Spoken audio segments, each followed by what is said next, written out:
Radio Hindustan और मैं हूँ आपके साथ पारिजात। हमारा एक लंबे समय से चल रहा है स्तंभ परिशिष्ट जिसे हम पत्रिकाओं की भाषा में कहते हैं, वो एक विशेष कैटेगरी जिस पर हम बात करते हैं, उन रचनात्मक गतिविधियों के संपादकों से, लेखकों से, विचारवान सामाजिक गतिविधियों के प्रति प्रेरणादायक जो व्यक्तित्व हैं, जिन्हें हम ढूँढते हैं, जिन्हें हम चिंतक कहते हैं, लेखक कहते हैं, वक्ता कहते हैं, बुद्धिजीवी कहते हैं, उन्हीं में से एक हमारे साथ आज हमारी विशिष्ट अतिथि बनकर उपस्थित है और परिचय वार्ता में हम स्वागत करेंगे मेधा झा का। आप लेखिका हैं, वक्ता हैं, विचारक हैं, चिंतक हैं, समाज सेवी हैं एवं राष्ट्रवादी।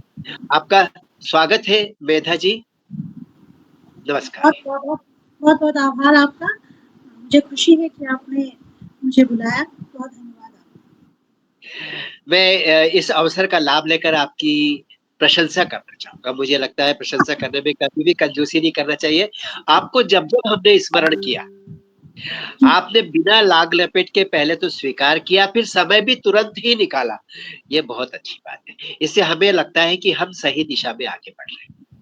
हमारी स्वीकारोक्ति है, आप जैसे लोगों के मन में हमारी छवि अच्छी है, हमारा कार्य सही दिशा में बढ़ रहा है। तो परिचय वार्ता में आपका परिचय हम अपने सुधी जनों से, अपने सुधी श्रोताओं से, सुधी दर्शकों से कराना चाहेंगे क्योंकि आप भी एक सुधी लेखिका हैं। तो कहाँ से हैं मूल रूप से आप और आजकल कहाँ हैं? अगर मैं अपने जन्मस्थली की बात करूँ तो मैं सहरसा, बिहार में मेरा जन्म हुआ है। जी, कक्षा 4 या 5 तक 4 तक मैं सहरसा में ही थी। फिर जी, पटना मम्मी-पापा मेरे दोनों सरकारी जॉब में हैं, तो मैं पटना उनके साथ आ गई। मेरी शिक्षा-दीक्षा पहले यहाँ के स्कूल में, फिर पटना विश्वविद्यालय से मैंने एमए किया इंग्लिश में, फिर मैनेजमेंट मैंने भुवनेश्वर से किया और उसके बाद तो फिर सारा जहाँ हमारा देश के विभिन्न भागों में घूमती रही। महिंद्रा ने साथ में काम किया, फिर अप्पू घर था, बहुत सारी जगहों पे काम किया, रामोजी फिल्म सिटी हैदराबाद में काम किया। तो देश के विभिन्न राज्यों में रहने, काम करने का अवसर मिला और अभी फ़िलहाल विगत 8 वर्षों से सेक्शन में और दिल्ली पब्लिक स्कूल में लिटरेचर की टीचर हूँ। सीख ही रही हूँ खुद भी और टीचर भी हूँ। बस यही हम छोटी-सी सब सीख रहे बात हैं, मेधा जी। है। ह हम सबकी जब तक जीवन यात्रा है, तब तक हमारी सीखने की यात्रा चल प्रति क्षण हमें जीवन कुछ सिखा रहा है। जी, अपने विविध रूपों में जो जीवन हमारे आस-पास उपस्थित है, हमें कुछ सिखा रहा है और हम में से जो भी लोग जीवंत है, मैं जीवंत कहूँगा, सुषुप्त नहीं है, जो जीवंत है, जीवन के प्रति आशावादी दृष्टिकोण से अस्तित्वमान है, वो सीख रहे हैं निरंतर। तो ये आपकी बात की मैंने समर्थन किया और पूछना चाहूँगा कि एक लेखिका के रूप में आपका परिचय है कि एक शिक्षिका के रूप में आपको अधिक जाना जाता है? मुझे लगता है कि मैं शिक्षिका के रूप में तो मेरा ये 8वाँ वर्ष है, लेकिन शिक्षिका के रूप में मुझे वहीं पे लोग जानते हैं जहाँ मैं पढ़ाती रही हूँ। मेरा उससे पहले 12 साल का मेरा कॉर्पोरेट सेक्टर में मेरा रहा था, उससे भी संबंधित बहुत सारे मित्र हैं। अब इस क्षेत्र में भी काफ़ी मित्र हैं, लेकिन लिखना मैंने बहुत देर से प्रारंभ किया, लेकिन मुझे इस बात की खुशी है कि मैं बहुत जल्द लोगों तक पहुँच पाई। कोरोना के समय में जब ऑनलाइन क्लास था, उसी वक़्त मुझे बस मैंने शौकिया लिखना शुरू किया प्रतिलिपि पे और उसको कुछ-कुछ को मैं डालती गई फेसबुक पे।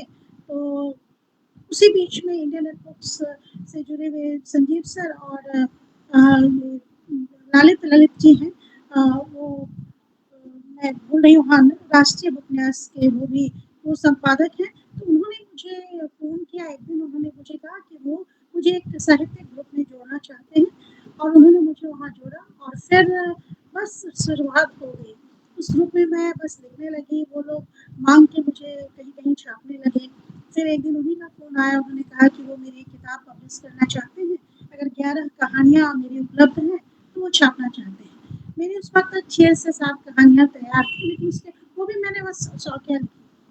तो फिर मैंने कहा मुझे कुछ समय दीजिए, तो बस अगले 4-5 दिनों में मैंने रेस्ट और कहानियों को लिखा और मैंने उसकी एक प्रतिलिपि भेज दी उन्हें और कुछ दिनों बाद मुझे फ़ोन आया कि ये आपकी बुक का कवर है, कृपया देख लें।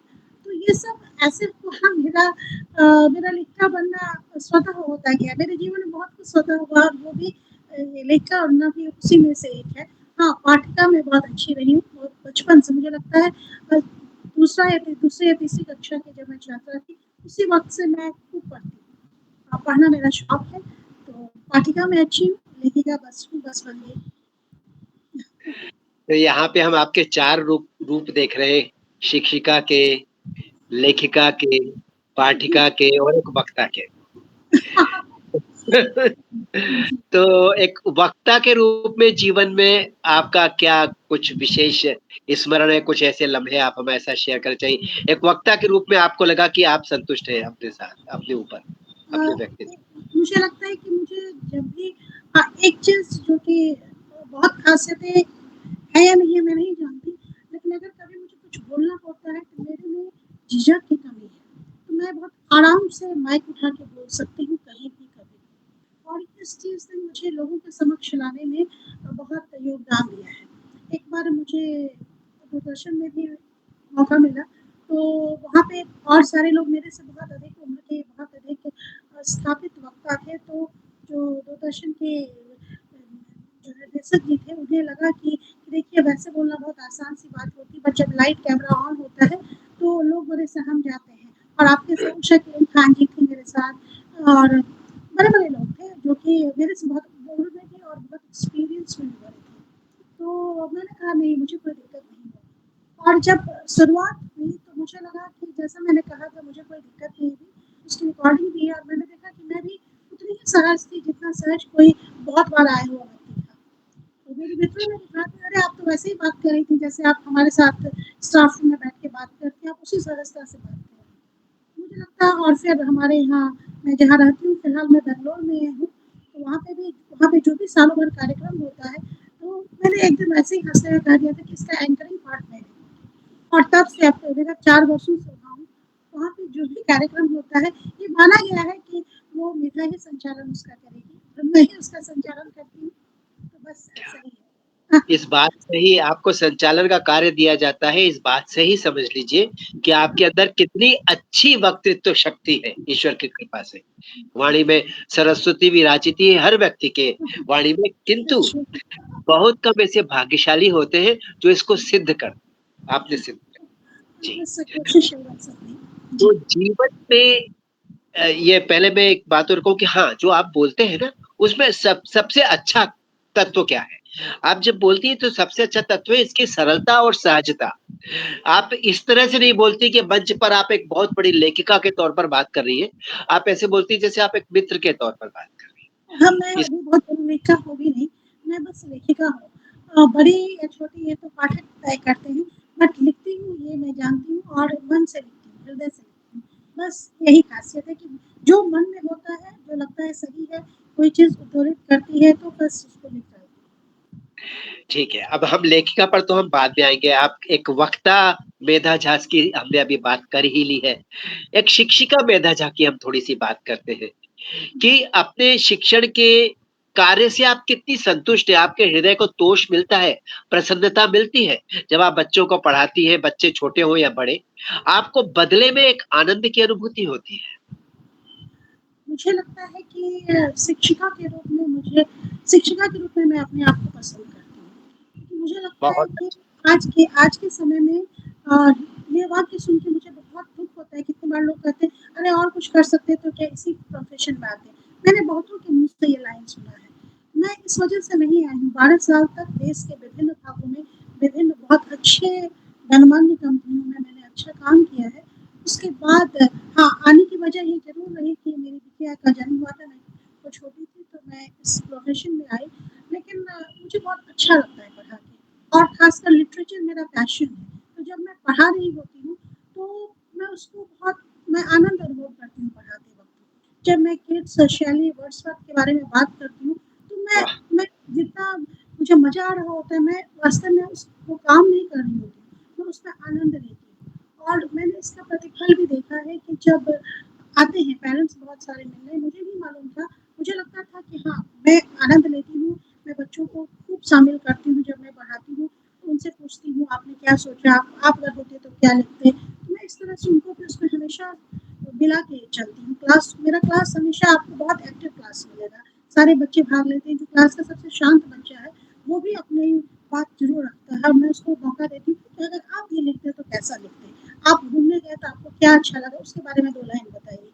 तो मैं हमेशा बच्चों को एंगेज रखती हूँ। तो कुछ दिनों पहले अब अपने बारे में क्या कहूँ, एक आई थी महिला, तो किसी छात्र की माता थी, तो उन्होंने मुझे कहा आई, तो मैंने देखा उसके कुछ सामान्य मार्क्स थे, तो मैंने वो जैसे कि आपसे बात करना है, तो मेरा नज़र गया उसके नंबरों पे, तो मैंने उसको ही कहा, मैंने कहा अच्छा कुछ कम मार्क्स आए हैं क्या? अच्छा करने के लिए हुआ? उसने कहा नहीं, आपके विषय में इसने अच्छा किया है और उसकी वजह आप हैं, नहीं तो अन्य विषय में अच्छा नहीं कर पाई, क्योंकि आपसे ये डरती नहीं है, आप कितनी बार भी पूछ लें तो बहुत अच्छे से एक्सप्लेन करती हैं। तो मुझे लगता है कि शिक्षा के क्षेत्र में मुझे लगता है जो लोग शिक्षण को आनंद के रूप में लेते हैं, उन्हें आना चाहिए। लेकिन हाँ, एक और चीज़ जो है, मैं कॉर्पोरेट सेक्टर में रहते हुए जितना मैं मतलब बहुत मुझे अच्छा लगता था कहना कि हाँ, मैं महिंद्रा की मैनेजर हूँ, रामोजी में रिसर्च डिवीज़न हेड हूँ।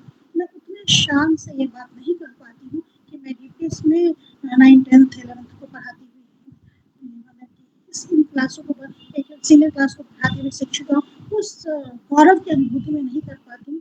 इसकी वजह मैं नहीं, इसकी वजह शायद अभी भी हम शिक्षकों को वो वैल्यू, वो महत्व नहीं देते हैं जिसके वास्तव में वो जो उनको मिलना चाहिए। तो ये चीज़ मुझे कहीं न कहीं खटकती है। तो ये बस, तो मैंने अपना भाव बता दिया आपको। अन्यथा मुझे ये प्रोफ़ेशन पसंद है, मैं इसको एन्जॉय करती हूँ।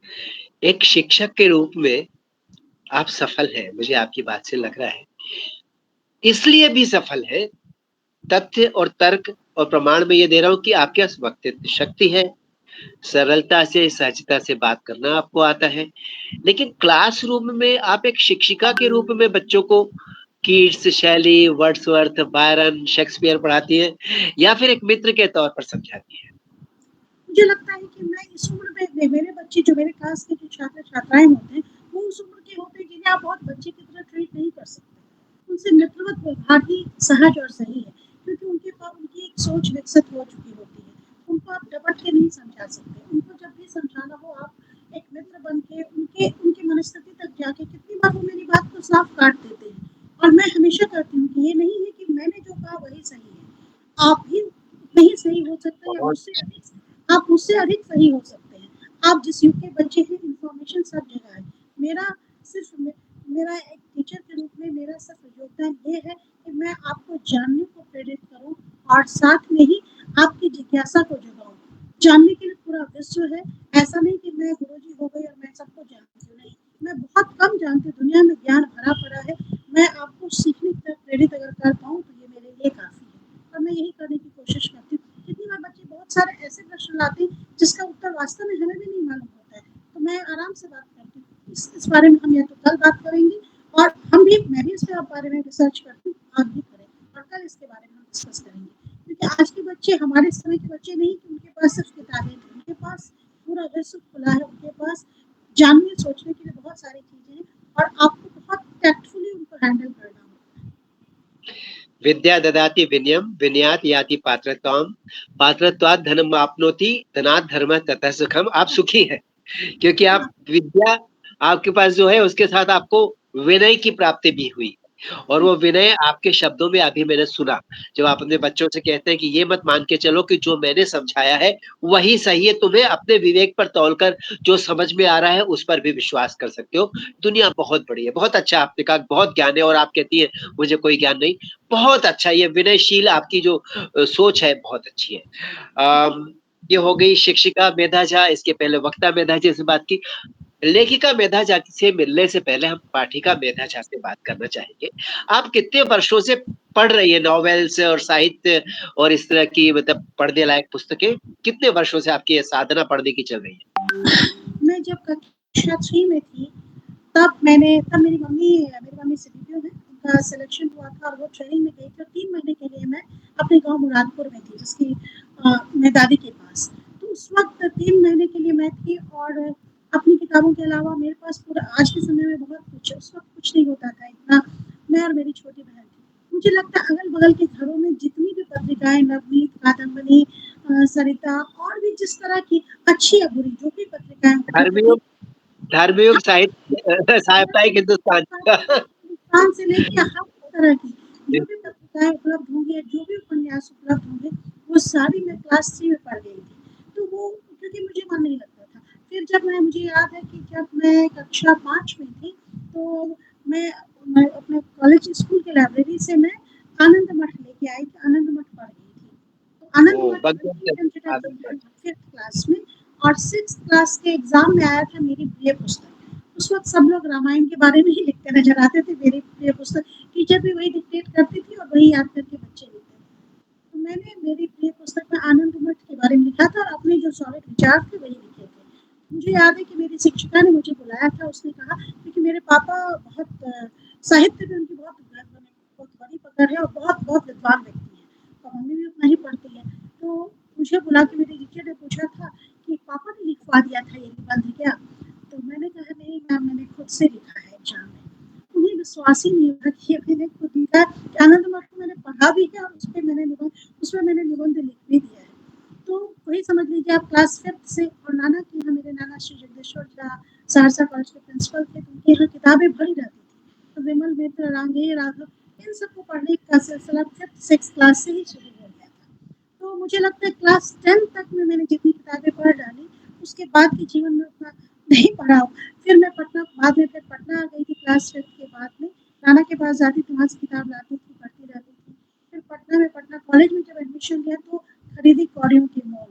वो विमल मित्र की किताब है, इतनी मोटी किताब। उसको उठा के लाने में मेरा हाथ दर्द करता था, लेकिन मैं उठा के लाती थी, रात में 2-2 बजे तक पढ़ती थी। फिर मुझे लगता है शरद चंद्र, प्रेमचंद बंकिम चंद्र के अलावा बांग्ला साहित्य को मैंने खूब पढ़ा।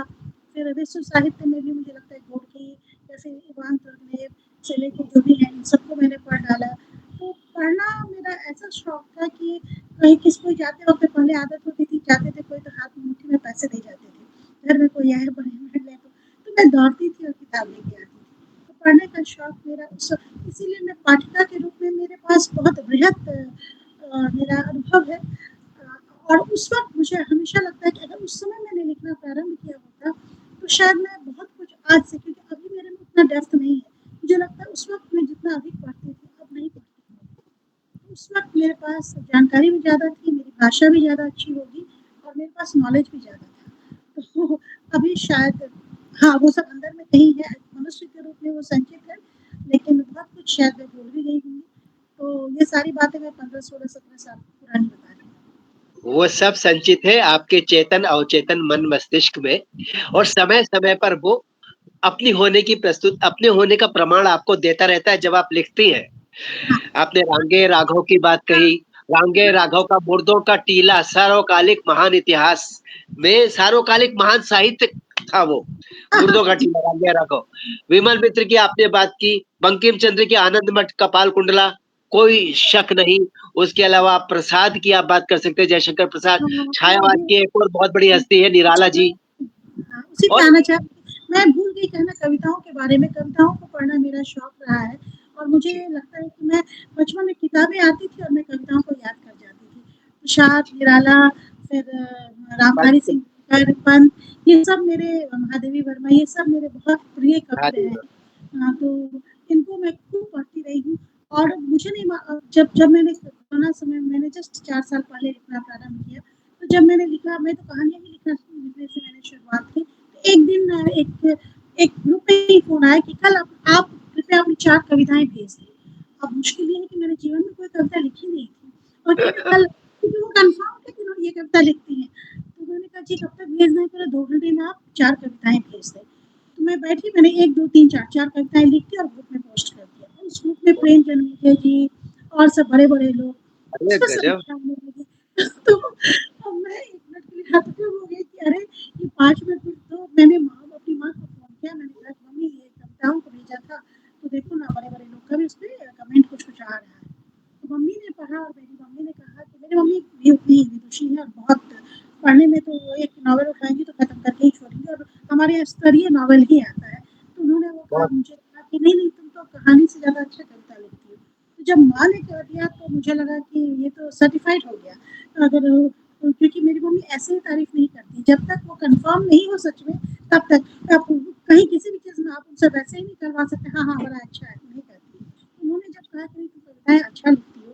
तो मुझे लगा कि अरे वाह! मम्मी ने कह दिया, तो मेरे लिए अभी भी किसी की भी सर्टिफ़ाई करने से ज़्यादा इम्पोर्टेंट होता है अगर मेरी मम्मी और पापा ने कह दिया कि पापा किस का मतलब कि भाषा पे इतनी अधिक पकड़ है, हिंदी, इंग्लिश, संस्कृत, उनके समक्ष तो अभी भी मुझे लगता है कि मैं अपनी कविता को बोलने तक की हिम्मत अभी भी नहीं करती। मुझे पता है उनका स्तर बहुत ज़्यादा ही ऊपर है, तो मैं उनके समक्ष बोल ही नहीं सकती हूँ। जबकि मेरे हमारा मित्रवत ही व्यवहार है। अब मैं अपनी हर एक चीज़ पापा से ऐसे बात करती हूँ जैसे हम लोग मित्र के रूप में बात करते हैं। मेरा वही क्या बात! संबंध रहा माता-पिता से। हाँ। आपने इतने अच्छे-अच्छे लेखकों के नाम लिए। 2 लेखकों के नाम के बारे में आपसे मैं थोड़ा आपका विचार जानना चाहूँगा। दोनों का नाम शा से शुरू होता है। एक जी। है पुरुष और एक है महिला। एक है बंगाल के, एक है पहाड़ की। एक है सुमित्रा शिवानी और एक है हाँ, शिवानी हाँ। और एक है शरत चंद्र। हाँ, हाँ। चलिए मैं दोनों के बारे में बात करना चाहूँगी।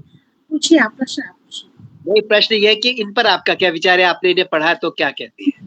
शिवानी के बारे में पहले मैं बात करती हूँ शिवानी जी के बारे में। जी, तो जी, जी। शिवानी जी जो है मुझे शिवानी के लेखन में उनकी मुझे लगता है लगभग सारी किताबों को सारे उपन्यास मैंने पढ़ा है। वाह! 14 फेरे से लेके अतिथि से वाह! लेके सुरंगमा कुछ सुरंगमा की वो पंक्तियाँ मुझे अभी भी ध्यान सुरंगमा मुझे धारावाहिक हाँ, धर्मयुग में धारावाहिक छपी थी सुरंगमा। हाँ, जी, हाँ, जी, जी। जी। तो सुरंगमा में था ये कि जब वो उसी में गोलू देवता के मंदिर का वर्णन था। ये किताब भी मुझे लगता है सुरंगमा में 11th-12th में मैंने पढ़ा होगा। और क्या बात! वास्तव में मुझे अल्मोड़ा में जब मैंने महिंद्रा में एज़ ए मैनेजर जॉइन किया, तो मुझे बिनसर में जब मुझे पदस्थापित किया गया, जब मैंने वहाँ जॉइनिंग था, तो मैं जा रही थी तो मैंने कार वाले को बोला जो लेने आया था कंपनी की तरफ से कि मुझे गोलू देवता के मंदिर के समक्ष ले जाना, मैं देखना चाहती हूँ घंटियों वाला वो मंदिर जिसका कि वर्णन था। बोले मैडम आप यहाँ पहले आई हैं। मैंने कहा नहीं, नहीं मैं पहले आई नहीं हूँ, लेकिन शिवानी वाह! जी की आँखों से मैंने पूरा का पूरा उत्तराखंड का अच्छा भ्रमण किया हुआ है। तो मैं जब जाती थी विभिन्न जगहों का इतना सुरम्य वर्णन है शिवानी जी के वहाँ के लोगों के बारे में, वहाँ के जंगल के बारे में, वहाँ के हर एक प्राकृतिक सुंदरता के बारे में, कि मुझे लगा ही नहीं मैं वहाँ पे रही, वर्ष भर रही थी महिंद्रा अल्मोड़ा में मैं जो वहाँ पे थी मैं पोस्टेड, मुझे फ़ील ही नहीं हुआ कि इन जगहों को मैं नहीं जानती हूँ। मेरे साथ के वहाँ के अन्य लोग जो थे वो बड़े कहने लगते थे कि नहीं, नहीं इतना शांति है, मैं बोर हो रहा हूँ। मैंने उस समय को इतना एन्जॉय किया, मुझे इतना अच्छा लगता था दिन भर ऑफ़िस में काम करना।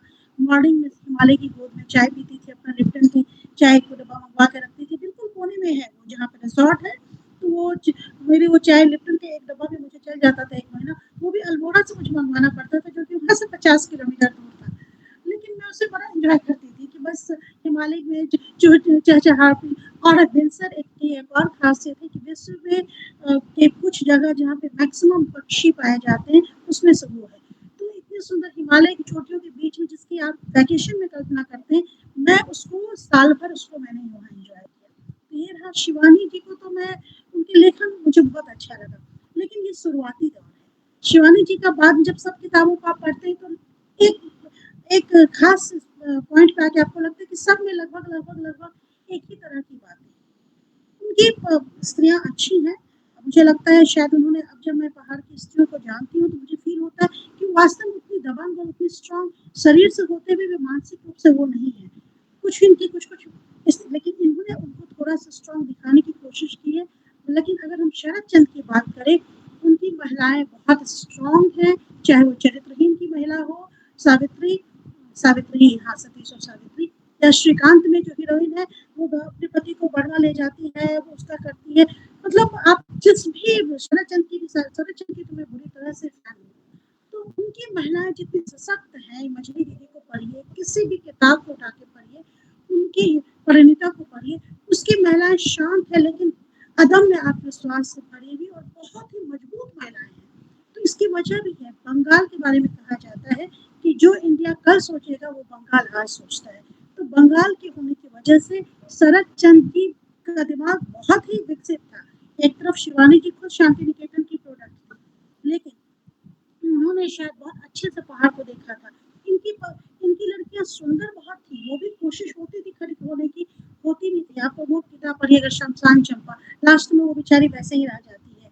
या फिर भैरवी, सब में मतलब एक पॉइंट पे जाके उनकी लड़कियाँ छूट जाती थी। एक तरफ वर्णन उनका बहुत सुंदर है, बट उसकी लड़कियों में वो चीज़ नहीं है जो कि शरत चंद्र में दिखता है।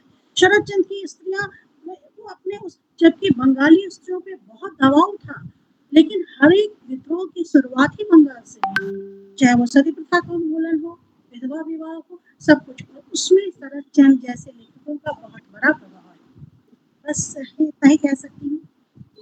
आपसे बात करके मुझे लगा कि शोध छात्रों के लिए एक बहुत सुंदर विषय हो सकता है, शरद चंद्र और शिवानी की नायिकाओं का बिल्कुल। कंपैरेटिव स्टडी, हाँ, तुलनात्मक अध्ययन।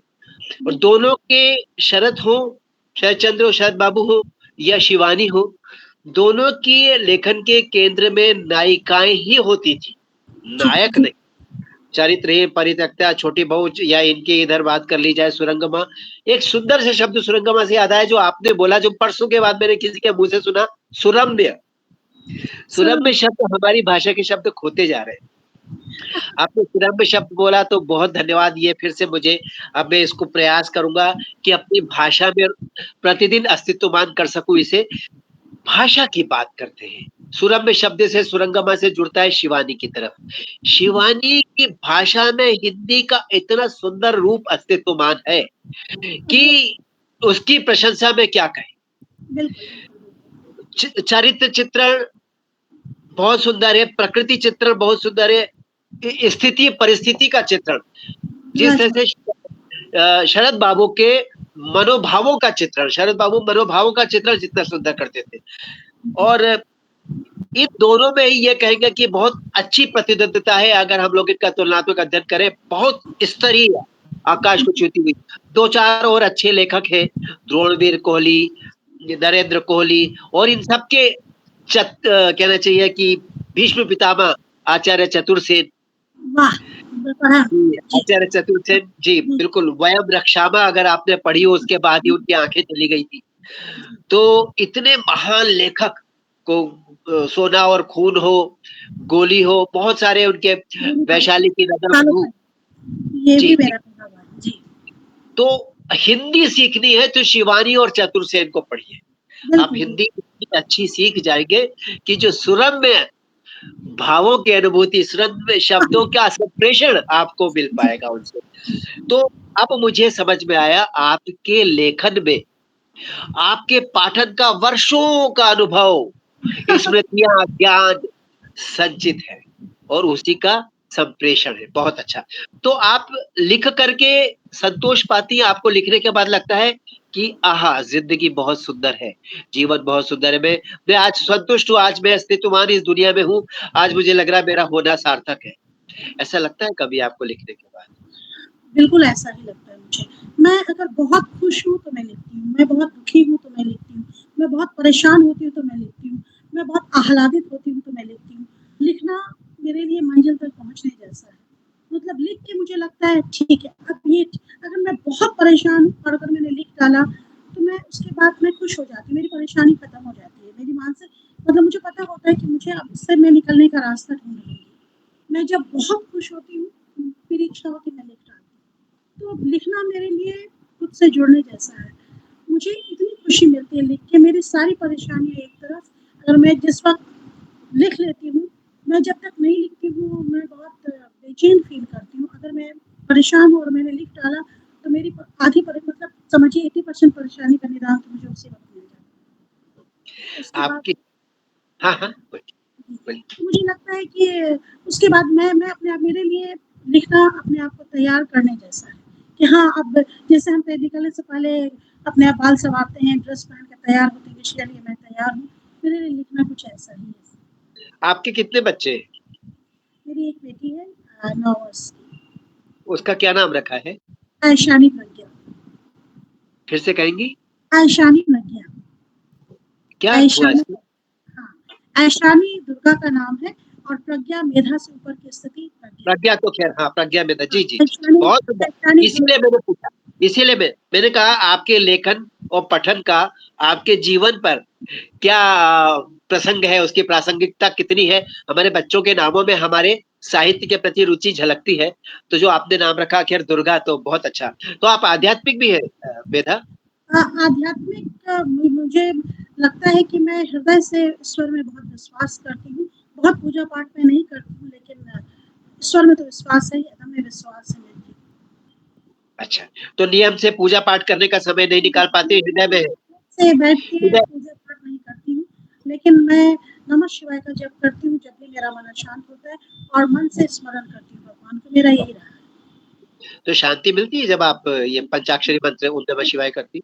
हाँ, मुझे कभी भी मेरे मन में कुछ भी अगर नेगेटिव थॉट आए या कुछ पॉज़िटिव आया तो मैं बस ईश्वर का नाम लेती हूँ, नमः शिवाय का 108 बार जप कर लेती हूँ और मुझे लगता है ठीक है, मैंने उन पे सौंप दिया, वो देखेंगे। आपने बिटिया को भी थोड़ा धर्म सिखाया है? मेरी बिटिया भी पूजा करती है, उसको भी ईश्वर के प्रति आस्था है। मैंने उसे कुछ कहा नहीं है, लेकिन उसमें स्वतः है। अच्छा, तो जो उसका नाम है यानी कि हमारी माँ जगदम्बा, माँ भवानी, तो क्या उनकी पूजा करती है वो? हाँ, वो पूजा तो करती ही है, साथ में वो बहुत सुंदर ड्राइंग करती है। मैं देखती हूँ जो भी कोई भी त्योहार होता है, उस दिन वो उस भगवती का या उस हनुमान जी का उसकी तस्वीर बना के फिर वो पूजा करती है। उसको मैं और वो बस 9 वर्ष की है, उसको मैंने ये करते देखा है। बहुत हालाँकि अच्छा। मैंने उसको ऐसा कुछ कहा नहीं है, पर उसके मन में स्वतः ही है। तो एक बहुत अच्छी आत्मा ने आपके परिवार में जन्म लिया है, बहुत अच्छा। वो अपनी पूजा को साकार रूप देती है, अपने कलम से। वाह! बहुत सुंदर, बहुत सुंदर, मैं बहुत कभी सुंदर, आपको बहुत उसकी तस्वीरें दिखाऊँगी बनाई हुई। अवश्य, इतने स्कूल में अवश्य, इतने लाजवाब तस्वीर वो बनाती है। अभी कृष्ण अवश्य। राधा की तस्वीर उसने बनाई। आपको विश्वास नहीं होगा कि 9 वर्ष की बच्ची द्वारा बनाया हुआ 9 साल की है बिटिया? है। हाँ, 9 साल की है बिटिया। अरे! अभी से इतनी समझ है उसके अंदर। हाँ, और पढ़ने में भी ईश्वर की कृपा से वो बहुत ही मेधावी है और साथ बहुत, में स्पोर्ट्स में भी बहुत अच्छी और भरतनाट्यम की भी बहुत अच्छी डांसर है। बहुत अच्छा। कभी बैठकर उससे आराम से बात करती है सहेली की तरह आप? हाँ, हाँ, हाँ। हाँ, मतलब उसके मन में जो भी बात आती है तो वो आके मुझे बता जाती है। हम लोग हाँ, बात करते हैं, डिस्कस करते हैं। तो आप उसे डाँटती-पीटती रहती है या बहुत प्यार से बैठ के दोस्त की तरह बात करती नहीं, कभी-कभी मन अगर मेरा अशांत हुआ तो ज़ोर से बोल दिया, फिर मैं क्षमा माँग लेती हूँ कि नहीं मुझे इस तरह से बात नहीं करनी जी, जी, जी। चाहिए थी। बहुत है, हो सकता है क्या सीधा-सीधा साफ-साफ कहूँगा कि माँ जगदम्बा आई है आपके घर, तो हाँ, ये हमारी प्यारी सी बिटिया को यानी हमारी माँ भवानी को आप प्यार से रखें, डाँटिए मत। हमने एक पाठिका मेधा झा से बात की, फिर एक लेखिका मेधा झा से भी की, फिर एक मानव मेधा झा से एक व्यक्ति के रूप में व्यक्तिगत स्तर पर बात की। मेधा लेखन में फिर हम आ जाते हैं क्योंकि वो एक मूल रूप है जिससे मेरा आपका परिचय हुआ है। लेखिका के तौर पर मैंने आपकी रचना को बहुत पसंद किया है और बहुत ईमानदारी से कह रहा हूँ क्योंकि उसमें भी वही वही आपकी कोई सीमा नहीं है। आपकी भावना आकाश को भी छू सकती है और समुद्र की गहराई तक जा सकती है। आपको कोई रोकता नहीं है। क्यों? क्योंकि आपको लगता है आप सही हैं और जब आप सही हैं तो फिर आपकी लेखनी रुकती नहीं। तो लेखिका के रूप में जब मैंने आपको आपका प्रशंसक बना मैं, तो मैं लेखिका के रूप में आपके बारे में कुछ और भी जानना चाहूँगा। कविताएँ पसंद है आपको लिखना या गद्य, कहानी इत्यादि? मुझे दोनों लिखना पसंद है, लेकिन मैंने महसूस किया है कि मैं कविताओं को मैं लिखती नहीं हूँ, वो अपने आप लिखी चली जाती हैं। बट कहानियों के लिए मुझे बैठना पड़ता है और एक कहानी कम से कम मेरे मेरे लिए 3 से 4 घंटे का जॉब होता है। इसीलिए कहानियों के लिए और नॉर्मली रात में मैंने लिखा है। जब भी कोई कहानियों को लिखा है तो रात में शांति में सबके सोने के बाद लिखा है और वो 3 से 4 घंटा लेता है और उसको एक खास मनस्थिति में ही कहानियों को मैं लिखती हूँ। लेकिन वो वही चीज़ कविताओं के बारे में भी और कविताएँ स्वतः आती हैं मन में। मतलब मैंने कभी ज़बरदस्ती कविता नहीं लिखी है। कभी कोई चीज़ देख के मन में भाव आया और स्वतः 4 से 5 लोग पूछते हैं कि कितना समय लगता है आपको लिखने में? तो कविताओं को लिखने में मुझे 10 से 15 मिनट लगता है। लेकिन वो 10 से 15 मिनट हर एक टाइम में नहीं लिख सकती हूँ। वो एक भाव आता है तभी मैं लिखती हूँ, नहीं तो नहीं लिखा पाता है। कविताओं में आप अ, तुकांत कविताएँ जिसमें तुक होती है एंड बराबर मिलता-जुलता है या अतुकांत जो कि आधुनिक कविता, नई कविता जिसे कहते हैं, आपको क्या अधिक प्रिय है? अगर मुझे गाना हो तो मैं तुकांत कविताओं को पसंद करती हूँ क्योंकि वो गेय होता है। गाने में अच्छा लगता है। तो मेरे जितने पसंदीदा कवि हैं उनकी कविताओं में वो तुकांत है तो मुझे अच्छा लगता है। बट मेरी अधिकांश कविताएँ अतुकांत है, नई कविताएँ, लेकिन कुछ तुकांत कविताएँ भी मैंने लिखी हैं। लेकिन मुझे लगता है कि अभी भी क्या, अभी बहुत वर्ष है, मुझे मैं अपने आप को हमेशा चाहती हूँ कि जो मेरे प्रिय कवि हैं, उनके स्तर तक मैं पहुँच पाऊँ। ये मन में हृदय में आकांक्षा है मेरी। तो वाह! वाह! उस हद तक की मेरी तुकांत कविताएँ मुझे अभी भी नहीं लगती हैं। लेकिन मुझे विश्वास है आज ना कल कभी ना कभी तो हो ही जाएँगी, उस लेवल की भी होंगी। फिलहाल तक मैं मैक्सिमम मेरी कविताएँ औतुकांत ही हैं, पर कुछ कविताएँ तुकांत भी हैं। यहाँ भी आपकी विनम्रता का दर्शन हुआ, हाँ जो जी। आपने कहा कि जिन कवियों को मैं पसंद करती हूँ, उनके स्तर को के समकक्ष जा सकूँ, बस यही मेरा प्रयास है।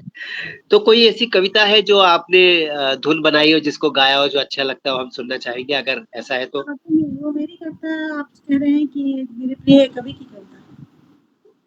जी, अवश्य। नहीं, आप पता है वो आप मेरे से मेरी कविता को सुनना चाहते हैं कि मेरे प्रिय कवि की कविता को सुनना आपकी चाहते हैं? कविता, फिर बाद में आपके प्रिय कवि की कविता को भी सुन लेंगे। जी। तो मेरी कविता अभी हिंदवी में भी मैंने जस्ट कुछ दिनों पहले देखा कि उन्होंने मेरी कविताओं को स्थान दिया है। तो उसमें एक कविता है जो कि मैंने लिखा मेरी कविताएँ मुख्य रूप से स्त्रियों पे केंद्रित होती हैं। तो उसमें एक जो कविता मैंने लिखी थी उसको लिखते वक़्त में मेरी माँ मेरे दिमाग में थी। उसका शीर्षक है पहली पीढ़ी की आत्मनिर्भर स्त्रियाँ। शुरुआत में जब स्त्रियों ने शुरुआत किया तो वो इतना सहज नहीं था। तो वही शीर्षक है पहली पीढ़ी की आत्मनिर्भर स्त्रियाँ। पढ़ता है अपने एक हाथ में थामे घर और दूसरे में सँभाले नौकरी। सधे संतुलित शरीर एवं जागृत हर ज्ञानेंद्रिय से रखा उन्होंने सधा हुआ हर कदम और नकारा खुद पर जमी हुई हर दृष्टि को। झेला प्रत्येक उस दबाव को जिनमें उन्हें उत्तीर्ण होना था हर बार 100% अंकों के साथ, क्योंकि इसके अलावा नहीं था उनके पास कोई विकल्प। क्या इतना सहज रहा होगा ये सब? कौन थी वो देवियाँ जिन्होंने प्रशस्त किया मार्ग आने वाली समस्त पीढ़ी का नए रास्ते सृजन के लिए खुलकर जीने के लिए? प्रत्येक बार सोचती हूँ मैं और हर बार झुकता है शीश मेरा श्रद्धा से समर्पण से उनके लिए जिन्होंने सूत्रपात किया इस क्रांति का। सधी रस्सी पर संतुलन साधे चलती छोटी सी क्रांतिकारिणी हर बार याद दिलाती है मुझे उस दैदीप्यमान चिंगारी की जिसने जगमग किया आधी आबादी के कल्पना के रंगीन संसार। ये थी मेरी कविता पहली बहुत पीढ़ी अच्छा। की। कितने कितने समय पहले लिखा था आपने इसको? ये कविता एक बार कहीं कुछ कॉन्टेस्ट में उन्होंने कोई दिया था, एक बच्ची हाथ में सँभाली हुई जो नट बच्ची होती है, वो तस्वीर थी, उसपे चित्र आधारित कविता लिखनी थी। तो मुझे लगा था कि वो बच्ची जैसे सँभाली हुई है नट और उस रस्सी पे चल रही है कुछ वैसे ही जब शुरुआत किया होगा स्त्रियों ने नौकरी करना, तो कुछ उसी मनस्थिति में शुरुआत किया होगा। तो ये उसको मैंने उसी चित्र पे आधारित कविता के लिए लगता है लगभग 3 साल पहले लिखा था। हृदय को छूने वाली होती है आपकी आपकी कविता के भाव जो हैं, और मुझे लगता है कि कभी न कभी कोई आपकी कविताओं को या कहानी को पढ़ के रोया ज़रूर होगा। आप रोई हैं अपनी कविता या कहानी को पढ़ के कभी दोबारा? नहीं अपनी कविता को पढ़ के अलग से तो नहीं रोई हूँ, लेकिन अगर मैंने कहा ना जब मैं खुश होती हूँ तब लिखती हूँ, जब दुखी होती हूँ तो भी बहुत कुछ लिखा है। तो मैं नहीं रोई हूँ, लेकिन अगर किसी को इस हद तक अगर छू पाई होगी मेरी कविता तो लिखना सफल रहा होगा मेरा। शरत चंद्र कहते थे, वो जी। काव्य काव्य ही नहीं जिसको पढ़कर कोई रोया नहीं। हाँ, तो शरत बिल्कुल। चंद्र की उसपे वो पीड़ा थी, वो संवेदना थी और उस संवेदना का वो संप्रेषण था हाँ, कि वो शरद बाबू के हृदय की भाषा को समझ कर के रोने लग जाता था, कहीं दूर बैठा हुआ कोई व्यक्ति जो उनके लिखे हुए को पढ़ रहा होता था।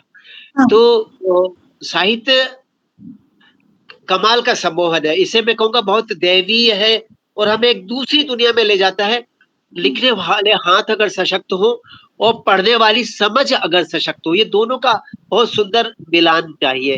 तभी एक बहुत सुंदर वातावरण का सृजन होगा साहित्य के। तो आज आपको कभी दुःख होता है साहित्य खत्म होता जा रहा है धीरे-धीरे? बहुत दुःख होता है। मुझे बुरा लगता है कि लोग मतलब साहित्य पे अभी उस तरह से वर्क नहीं कर रहे हैं और जो लोग लिख रहे हैं वो भी बहुत पढ़ के नहीं लिख रहे हैं, तो बस कुछ भी लिख रहे हैं, तो ये चीज़ सही नहीं है। ये चीज़ सही नहीं है। आप आपके लिखने में जीवन होता है या आपकी कल्पना? अ, दोनों का दोनों का समावेश होता है। अच्छा, कल्पनाओं से प्रेम करती हैं या जीवन से? अ, ये अगर आप कहेंगे कि कल्पना हमेशा सुंदर होती है। मुझे लगता है कि कोई भी ऐसा नहीं होगा जो कल्पना से प्रेम नहीं करता। तो बहुत कठिन सुंदर, बहुत बढ़िया जवाब, लेकिन बहुत अच्छा कल्पना उत्तर, मुझे बहुत सुंदर है। जीवन कठिन है लेकिन जी। जीवन जीना मुझे पसंद है। मुझे अच्छा लगता है जीना। कठिनाई के साथ भी जीवन को जीती हूँ मैं। मुझे लगता है मुझ में जी-जीविसा भरपूर है। लेकिन कल्पना हमेशा से मधुर है और होगी ही कल्पना। कठिन जीवन में सरस कविता का जो सहयोग और सहारा मिल जाता है, तो जीना थोड़ा आसान हो जाता है। मेरा तो ये मानना है कि जीवन में अगर लक्ष्य है, जीवन में कोई सपना है, तो जीवन आसान हो जाता है। एक लेखिका के रूप में क्या सपना है आपका? एक लेखिका के रूप में हृदय से आकांक्षा है कि मैं बहुत अच्छा लिख पाऊँ। बस यही आकांक्षा है। अच्छा, आप नॉवेल लिखना चाहती हैं या कहानी लिखना चाहती हैं? आपकी आत्मा किसमें अधिक संतुष्ट होती है? कविता लिखना चाहती हैं, कविता संग्रह, कहानी संग्रह, नॉवेल? क्या आपका मूल मूल रुचि क्या है? रुचि तो मेरी कविता लिखने में भी है, कहानी लिखने में भी है, लेकिन मेरी एक छोटा-सा लघु उपन्यासिका भी मैंने लिखा है, लेकिन इच्छा है कि एक बड़ा-सा नॉवेल भी लिखूँ। ये इच्छा है, बहुत स्ट्रॉन्गली इच्छा है।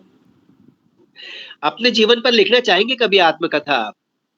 मुझे लगता है कि मैंने अभी तक मेरी एक किताब पब्लिश हो चुकी है और 2 जो है और प्रतिलिपि और मातृभारती पे है, वो भी उसमें कहीं न कहीं आत्मकथा घूम के आ ही जाती है। टी.एस. इलियट ने का हम लोग पढ़े थे जब इम्पर्सनैलिटी थ्योरी कि लेखक को लिखते वक़्त में अपने पर्सनैलिटी से थोड़ा दूर होना चाहिए। लेकिन मुझे लगता है कि जब आप लिखते हैं, तो आपकी पर्सनैलिटी कहीं न कहीं से उसमें आ ही आई है, जाती है। तो आई जा मेरी जितनी भी कहानियाँ होंगी, मेरी जितनी भी कविताएँ होंगी, हाँ, वो आत्मकथा नहीं है, लेकिन मैं उसमें मौजूद हूँ। बहुत अच्छा, कितनी अच्छी बात कही। मैं वो आत्मकथा नहीं है लेकिन मैं उसमें मौजूद हूँ। जी। एक बड़ा अजीब-सा प्रश्न है जिसका जवाब नहीं दे पाते लोग ढंग से, मुझे कम से कम मैं तो संतुष्ट नहीं हो पाता कि आत्मकथा लेखन में ईमानदारी होनी चाहिए या नहीं? देखिए, बिल्कुल ईमानदारी होनी चाहिए, लेकिन ईमानदारी के साथ में मुश्किल ये है कि आप लिख रहे हैं, बहुत सारी चीज़ आप अपने मन से लिख रहे हैं, लेकिन कितनी बार क्या होती है बात कि अगर हमें भय होता है, हम सबसे ज़्यादा अपने अपनों से ही डरते हैं कि अगर वो जान जाएँगे मेरा वो पक्ष, तो वो क्या सोचेंगे? तो ये भय हमेशा होता है। ईमानदारी होनी चाहिए, लेकिन हर एक बात कह देना ही ईमानदारी नहीं होती है, मुझे लगता है। अगर कुछ बातें आपकी इतनी व्यक्तिगत होती हैं जो कि सिर्फ़ आप तक रहनी चाहिए। कितनी बार लोग वो भी कह देते हैं, लेकिन मुझे लगता है कि शायद वो गलती होती है। जी, जी। ये परिचय वार्ता चल रही है हमारी आपसे मेधा जी, जी आपके व्यक्तित्व के विविध रूपों से परिचय हुआ अभी हमारा। क्या रहता है आपका सुबह से शाम तक रूटीन? क्या-क्या करते हैं आप सुबह से शाम तक? जब सुबह सो के कब उठते हैं आप? कितने बजे सुबह उठते हैं आप? देखिए, अभी छुट्टियाँ हैं तो अभी मम्मी के जगाने के बावजूद मुझे साढ़े 6-7 बज जा रहा है, लेकिन नॉर्मली मेरे दिन की शुरुआत साढ़े 5 बजे से होती है और उसके बाद मेरा दिन मतलब 7:20 में स्कूल की बस आती है, मैं निकल जाती हूँ 3 बजे तक। मॉर्निंग में अपने घर के सारे कार्य को करके जो अपना मेरी सहयोगी आती है करने के लिए, कुछ वो करती है, कुछ अपने करते हुए बिटिया को तैयार करके स्कूल निकलती हूँ, फिर जाके फिर कुछ देर आराम करके शाम में नॉर्मली कोशिश करती हूँ कहीं न कहीं से मैसेज आया रहता है कि कुछ आर्टिकल या कुछ पेज देना है, तो वो लिखने की कोशिश करती हूँ। टीवी देखना मुझे अच्छा लगता है, अकेले बैठ के आराम से। हर घर में बच्चे चिल्लाते हैं कि मैं बहुत आदिकालीन चीज़ों को देखती हूँ, पुरानी फ़िल्में पसंद है मुझे। और आजकल कुछ सालों से मुझे छोटे भाई के सजेशन पे मैं कुछ इंग्लिश फ़िल्मों को देखना मैंने शुरुआत किया है, तो वो भी बहुत अच्छा लग रहा है। देखती हूँ कि उनका स्तर बहुत ही अच्छा है, तो वो देखती हूँ। फिर खाना मैं जल्दी खाती हूँ, साढ़े 6-7 बजे तक खा लेती हूँ। रात में मेरी बहन बगल में ही रहती है, तो हम लोग कुछ नीचे टहलने निकलते हैं। शाम में बच्चों के साथ समय बिताती हूँ। मोहल्ले में अगल-बगल जो मेरे पड़ोसी मोहल्ले ये अपार्टमेंट ही कहना चाहिए, मोहल्ला तो होता नहीं। एक ही अपार्टमेंट में 100 परिवार हैं, तो सब जो अगल-बगल के हैं, उनके साथ थोड़ी बातचीत होती है। बस रात में नेक्स्ट डे की तैयारी कुछ करते हुए सोती हूँ। तो बस यही जी। है, जब भी कोई टास्क मिलता है लिखने का और कभी-कभी मेरी खुद की जो बहुत स्ट्रॉन्गली इच्छा होती है कि नहीं ये भाव आया है कि ये कविता लिखना है, ये करना है, तो मैं वो लिख डालती हूँ। स्वास्थ्य के लिए कुछ करती है योगा, प्राणायाम, वॉक, भ्रमण वगैरह? हाँ, थोड़ी देर के लिए मैं वॉक करती हूँ। हाँ, इसलिए क्योंकि मेधा झा का जो परिचय हमारे दर्शकों को, श्रोताओं को प्राप्त होगा, उससे उन्हें भी जीवन में बहुत सारी चीज़ें आपके अनुकरण करना चाहेंगे, कि हमारी लेखिका ऐसा करती। ये हम लोग हिंदुस्तानी हैं, हम जी, भाव में जीते, हम बहुत भावना प्रिय, भावुक हैं। तो हमको जो पसंद आता है जिस भी क्षेत्र में, हम वैसा बन जाना चाहिए। तो मुझे लगता है किसी भी व्यक्ति से जब हम बात करें, उसके हाँ, जीवन के हर पक्ष पर प्रकाश हाँ, डालें। तो हाँ, अभी आपने बताया शाम को आप टेलीविज़न सीरियल कोई आपने कहा था हाँ, हाँ, पसंद, हाँ, कौन-सा हाँ। पसंद है आपने बताया? मतलब टीवी में कुछ भी मैं देखना पसंद करती हूँ, कुछ भी कोई भी पुरानी फ़िल्म या कुछ भी जो कि मुझे अच्छा लगे। नॉर्मली मैं एक बार में फ़िनिश करना पसंद करती हूँ, तो ये मेरे साथ थोड़ी मेरी कमज़ोरी है, इसलिए वेब सीरीज़ देखने से मैं अवॉइड करती हूँ। क्योंकि अगर मैं शुरुआत करूँगी तो मैं उसे ख़त्म करके ही दम लूँगी। तो ये चीज़ थोड़ी मेरी कमज़ोरी है, तो इसीलिए बहुत मैं अच्छी बात, कोशिश करती हूँ बहुत नहीं अच्छी। देखने का। तो अगर मैंने शुरुआत किया तो मैं फ़िनिश ही करके दम लूँगी। तो इसीलिए थोड़ा इसका अर्थ पसंद है इसका अर्थ है जो मेरा सवाल था उसका जवाब बन गया अब कि आप अपने आप से प्यार करती हैं। हाँ, मैं तभी अपने जी, मैं ध्यान देती हूँ। तभी आप अपने मनोरंजन को रोकती नहीं बीच में, अगर अच्छा लग रहा है तो आप कहते हैं पूरी देखूँगी, उसके बाद आगे का कोई काम करूँगी। बहुत अच्छा। कोई ऐसी फ़िल्म का नाम आप बताना चाहेंगे जो आपको बहुत पसंद आई हो, जिसको मैं भी देखना चाहूँगा? अब ऐसे अचानक से मुझे याद नहीं आएगा। कुछ फ़िल्में देखी थी, बहुत साल पहले देखी थी संघर्ष या फिर इस बीच में कुछ फ़िल्में स्मिता पाटिल की इन सब की फ़िल्में रहती हैं। स्पेसिफ़िक नाम मुझे ध्यान में अभी अचानक से आपने पूछा कोई बात तो कोई ध्यान बात में आपके नहीं आ रही है मुझे। आपकी तो पसंद का हीरो, आपकी पसंद की हीरोइन कोई? मुझे तब्बू अच्छी लगती हैं क्योंकि उसकी फ़िल्में स्ट्रॉन्ग रहती हैं। फिर कौन सेन अच्छी लगती हैं मुझे। आजकल की हीरोइन में बहुत अच्छी लगती हैं, स्ट्रॉन्ग फ़िल्में रहती हैं। कुछ और भी अभी नई जो अभिनेत्रियाँ हैं अच्छा कर रही हैं। मुझे विद्या बालन अच्छी लगती हैं, उसकी कहानी अच्छी लगी थी मुझे। पुराने तो हीरो-हीरोइन्स में? हाँ, पुराने में कहते हैं गुरुदत्त बहुत पुराने में गुरुदत्त भी अच्छे लगते हैं मुझे और तो अभी अचानक से एक्चुअली में आपने कहा ना तो मुझे ध्यान में नहीं आ रहा है। फ़िल्में फ़िल्में जबकि खूब देखती हूँ और अभी ध्यान में अचानक से नहीं आ रहा है। और क्या-क्या रुचियाँ हैं आपकी? आपने कुछ रुचियाँ अपनी बताई और भी हम जानना चाहेंगे। क्या-क्या करना पसंद है आपको? मुझे घूमना बहुत पसंद है, घूमना बहुत ज़्यादा पसंद है मुझे और घूमती हूँ, घूमने की शौकीन हूँ और अकेले घूमना भी मुझे बहुत पसंद है। अकेले तो घूमना? मैं नॉर्मली हाँ, मुझे अकेले घूमना बहुत पसंद है। जगह को जानना, देखना, सुनना मैं एन्जॉय करती हूँ। मुझे कार में बैठ के घूमना तो पसंद नहीं, मुझे ट्रेन में अकेले खिड़की के पास बैठ के घूमना, फिर ये मुझे बस में बैठ के घूमना, बस ट्रैवलिंग बस ले लिया, घूम रहे हैं, जगहों को एक्सप्लोर कर रहे हैं, दोस्तों से नए लोगों से बातचीत कर रहे हैं, ये भी मुझे खूब पसंद है। ये आशावाद है, जानती हैं ना आप? आशावाद का वास्तविक चित्रण है जब हम घूमना यानी कि चलना यानी गतिमान होना पसंद करते हैं। जब हम बैठना और विश्राम करना पसंद करते हैं, तो उससे थोड़ा-सा ये लग रहा है कि आशावाद खत्म हो रहा है, आशावाद का समाहार हो रहा है, कहीं न कहीं निराशावाद प्रवेश कर रहा है। तो इसीलिए जो जितना चल रहा है, दौड़ रहा है, समझ लीजिए उतना आशावादी है। तो ये जो आपने बताया आपको भ्रमण करना पसंद है, ये आपके आशावाद का प्रमाण है और बहुत अच्छा आपने बहुत सारी चीज़ों के बारे में बताया। कोई नॉवेल आप हमारे दर्शकों को बताना चाहेंगे हिंदी का या इंग्लिश का, जिसको वो पढ़े तो उन्हें लगे कि हाँ, कुछ पढ़ा है, बहुत अच्छा लगा, जो आपको पसंद आया हो सबसे ज़्यादा? देखिए, नॉवेल में हमने ज़िक्र किया अभी जो बात की थी हमने शरदचंद्र की बात की थी, तो पुराने लेखकों में तो है ही। नए लोग लेखकों में कुछ दिनों पहले मैंने पढ़ा था अमिताभ घोष को, उनको पढ़ना मुझे अच्छा लगता है। जो लोग अभी अभी पढ़ने की आदत छूट रही है, तो पढ़ने की आदत छूटते हुए में अगर सुधा मूर्ति को वो पढ़ें, सुधा मूर्ति की कहानियाँ छोटी-छोटी या फिर उनकी जो नॉवेल हैं, छोटे-छोटे नॉवेल हैं और लेकिन एक बार शुरुआत करने के बाद आप रुक नहीं सकते हैं। उनको पढ़ते वक़्त मुझे लगता है सुधा मूर्ति को पढ़ते वक़्त में कि उसकी नायिका मैं खुद हूँ। मुझे पढ़ते वक़्त हमेशा ये फ़ील होता है और मुझे लगता है कि अगर मैं लिखूँगी उन किताबों को तो शायद वैसा ही लिखूँगी। उसका अंत इतना सुंदर होता है, इतना स्ट्रॉन्ग होता है कि मन प्रफुल्लित हो जाता है पढ़ के। तो सुधा मूर्ति की महाश्वेता देखिए जो कि सफ़ेद दाग के पॉइंट को उठाता हुआ है, उसकी नायिका को सफ़ेद दाग है।